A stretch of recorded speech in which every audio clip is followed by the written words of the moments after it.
Oksigen. Hiç görmüşsünüz mü?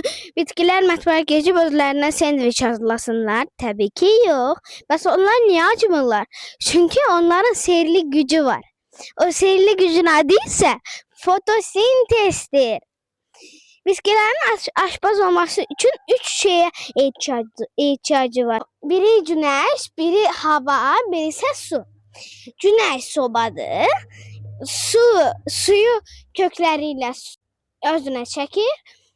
Havanı ise karbon gazıyla yarpaqlarıyla udur. Onları karıştırandan sonra özlerine şirin yemek hazırlayırlar. Bəs bizə nə verirlər? Təmiz oksigen. Nəfəs almağımız üçün. Bitkilər balaca super qəhrəmanlardır. Videonu bəyəndinizsə dostlarınızla paylaşmayı unutmayın. Bye bye.